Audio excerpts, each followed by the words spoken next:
కవి సమ్మేళన నిర్వాహకులకు అందరికీ నా తరఫున ప్రత్యేక ధన్యవాదాలు.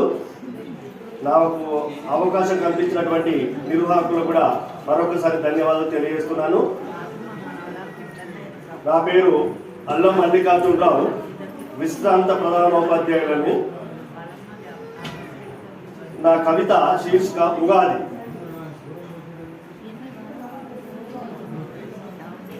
ఉగాది అది తెలుగు వారికి కొత్త సంవత్సరాది.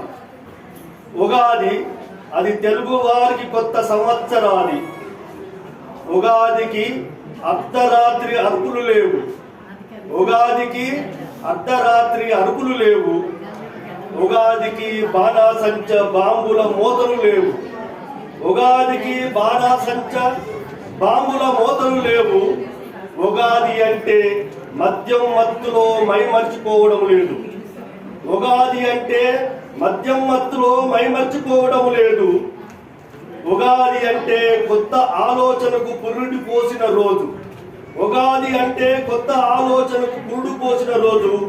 ఉగాది అంటే కష్ట సుఖాలు అనుభూతిని కలిపే రోజు. ఉగాది అంటే కష్ట సుఖాలు అనుభూతిని కలగలిపే రోజు. ఉగాది అంటే షడ్రుచుల పచ్చడితో బతుకు సంగతి చెప్పే రోజు.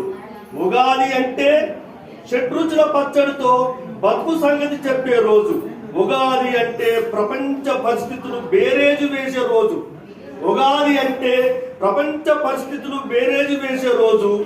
ఉగాది అంటే పంటలు పర్యావరణం గురించి చెప్పే రోజు. ఉగాది అంటే పంటలు పర్యావరణం గురించి చెప్పే రోజు. ఉగాది అంటే ఆ సంవత్సరములో ఆదాయ వ్యయములు లెక్కలు కట్టే రోజు. ఉగాది అంటే ఆ సంవత్సరములో ఆదాయ వ్యయములు లెక్కలు కట్టే రోజు. ఉగాది అంటే పాలకుల పార్టీల పరిస్థితి చెప్పే రోజు. ఉగాది అంటే పాలకుల పార్టీల పరిస్థితి చెప్పే రోజు. ఉగాది అంటే పంచాంగముతో ప్రపంచం యొక్క కాలజ్ఞానం చెప్పే రోజు. ఉగాది అంటే పంచాంగముతో ప్రపంచం యొక్క కాలజ్ఞానం చెప్పే రోజు. ఉగాది అంటే కవి సమ్మేళనకు కవులు కలిసి వచ్చే రోజు. ఉగాది అంటే కవి సమ్మేళనకు కవులు కలిసి వచ్చే రోజు. ఉగాది అంటే కవులు తమ కవితలతో శ్రోతలను తన్మయత్వం చేసే రోజు. ఉగాది అంటే కవులు తమ కవిత్వంతో శ్రోతలను తన్మయత్వం చేసే రోజు. ఉగాది అంటే నా ఆలోచనలకు